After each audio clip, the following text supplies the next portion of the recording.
ya teman-teman? Sehat semua kan? Mudah-mudahan semua teman-teman dalam keadaan sehat walafiat. Oke, sebelum masuk pembelajaran, Miss mau tanya dulu ke teman-teman nih. Teman-teman pasti pernah kan membuat teh manis atau pernah dibuatkan teh manis? Miss rasa pernah ya. Nah, teh manis itu apa aja sih teman-teman bahan penyusunnya? Teh manis itu biasanya kita buatnya dengan teh, ya, bubuk teh. Terus yang kedua ada gula pasir. Terus yang ketiga ada air panas. Nah, ketiga komponen penyusun teh tersebut, tahu nggak teman-teman? Sebenarnya mereka itu merupakan satu buah campuran. Nah, campuran dari beberapa zat tunggal. Nah, zat tunggal bisa kita sebut juga sebagai materi. Materi itu apa sih, Miss? Zat tunggal itu apa? Campuran itu apa? Nanti akan kita bahas satu persatu. Oke? Kita simak satu persatu. Oke. Mulai dari materi. Apa sih materi itu? Nah, materi itu adalah setiap objek atau segala sesuatu yang menempati ruang dan memiliki massa. Massa itu artinya berat ya, teman-teman. Terus materi itu banyak sekali jenisnya. Teman-teman bisa nemukan di sekitar kalian. Contohnya bisa ada plastik, bisa ada emas, kayu, besi, oksigen, udara, atau dan masih banyak lagi benda-benda di sekitar kalian bisa kalian sebut sebagai materi.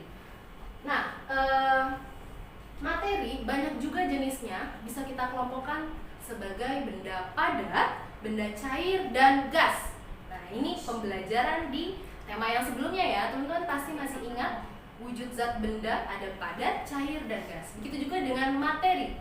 Materi bisa berupa padat, bisa berupa gas, maupun cair.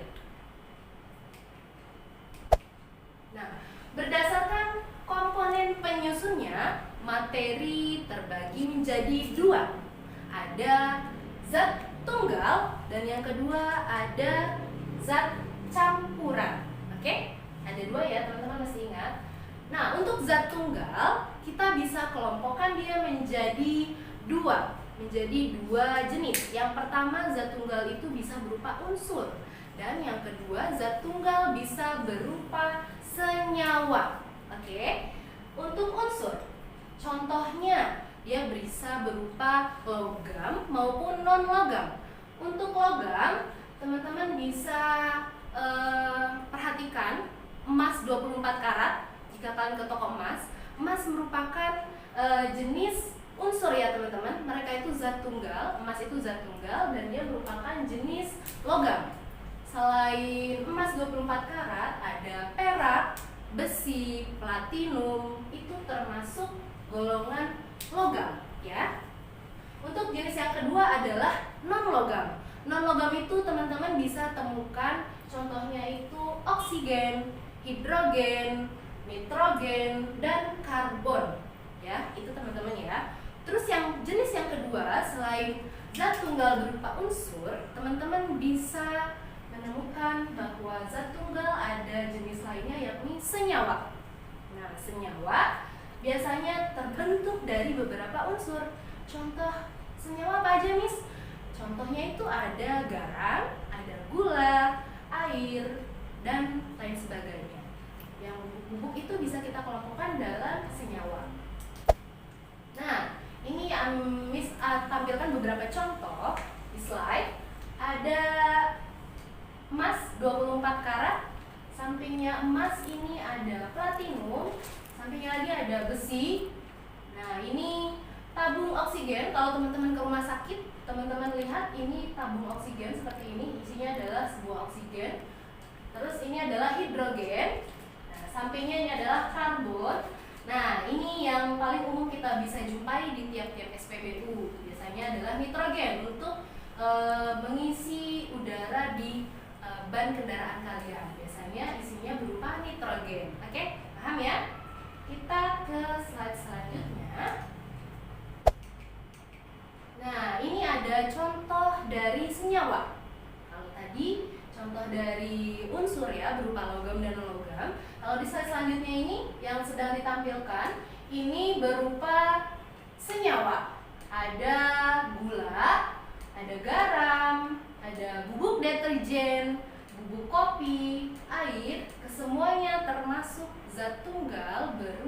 senyawa. Paham ya teman-teman ya? Oke, selain zat tunggal, seperti yang tadi Miss bilang di awal, materi terbagi menjadi dua, ada zat tunggal dan zat campuran. Setelah zat tunggal, kita akan bahas nih, apa sih zat campuran ini?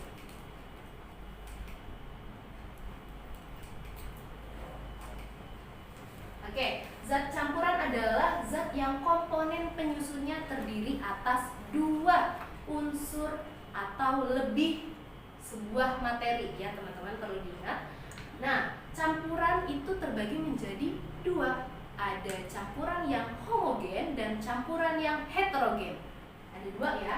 Untuk campuran yang homogen, teman-teman bisa perhatikan kalau homogen itu dia menyatu secara sempurna atau menyatu secara rata. Itu bisa kita kelompokkan sebagai campuran homogen. Nah, untuk yang kedua, ada campuran heterogen.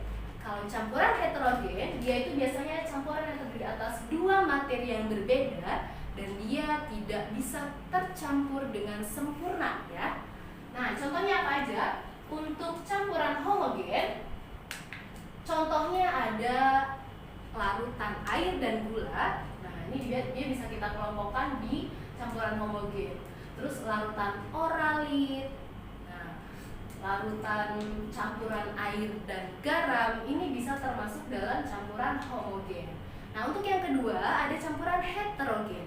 Kalau campuran heterogen, dia itu tidak tercampur dengan sempurna atau tidak tercampur dengan merata. Contohnya ada apa? Ada air dengan kopi tumbuk, ya, air dengan kopi tumbuk, kopi bubuk hitam.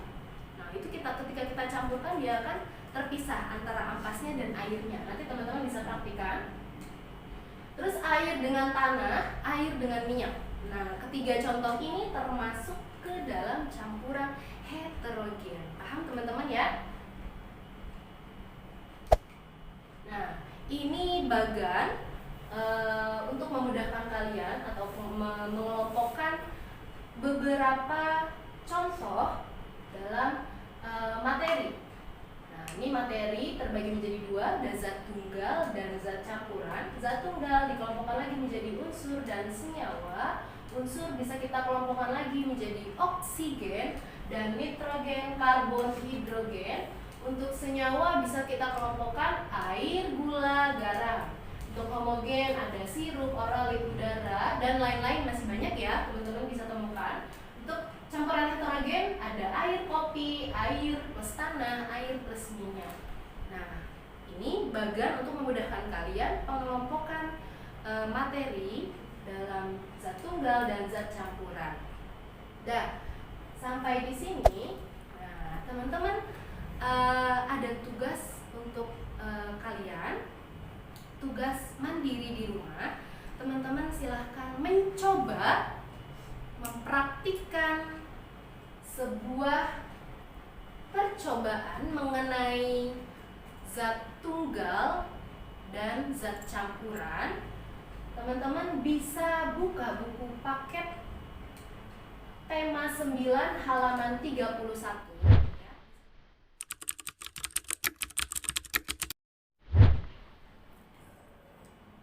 Oke, setelah teman-teman memahami materi mengenai zat tunggal, campuran, teman-teman silahkan coba praktikkan di rumah, mengidentifikasi mengenai sifat campuran. Yang perlu teman-teman siapkan di rumah adalah 1 buah sendok, selanjutnya air putih, selanjutnya aqua gelas.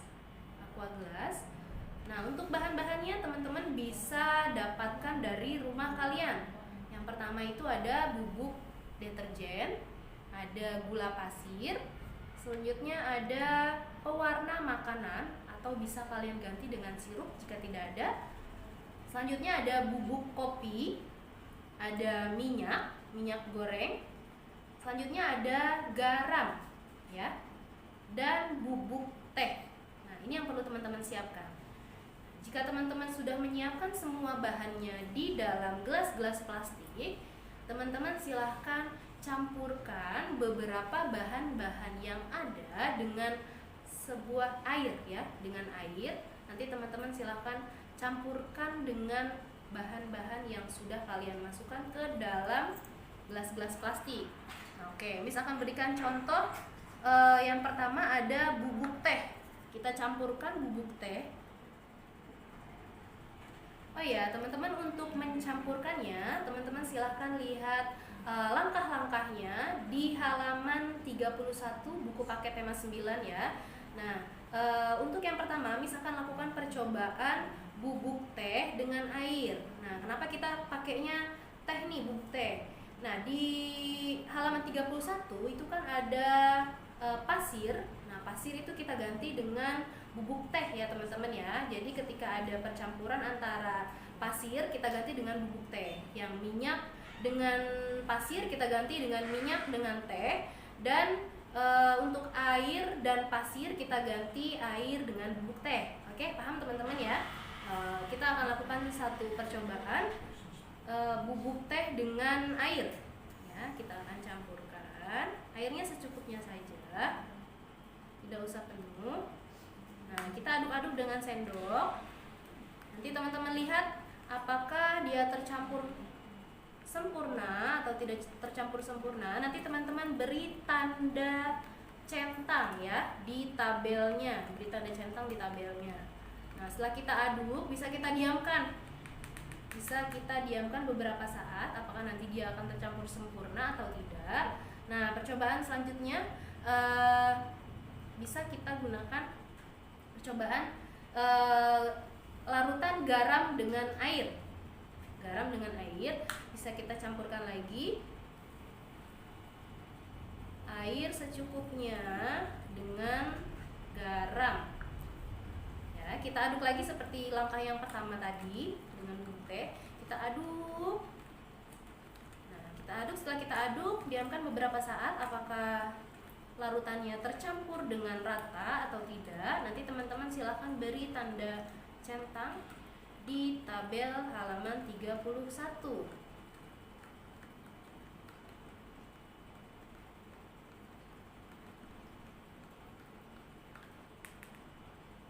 Oke, untuk larutan yang lainnya, untuk pewarna makanan, gula, deterjen, minyak, dan kopi, teman-teman silahkan ikuti stepnya di halaman 31.